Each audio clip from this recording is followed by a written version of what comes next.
kung di ako nagkakamali, base sa bilang ko, sa 12, siguro mga lampas kalahati sa kanila.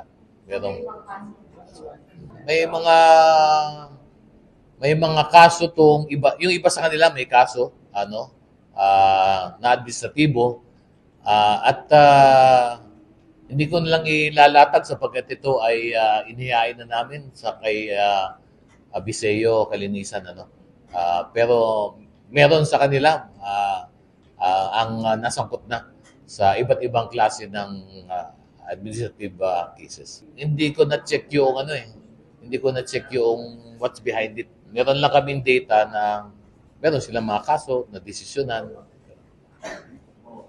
Separate cases yan.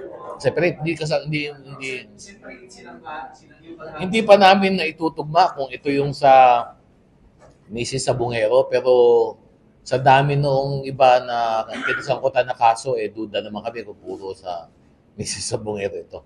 Pero meron na, may record yung karamihan doon nasama.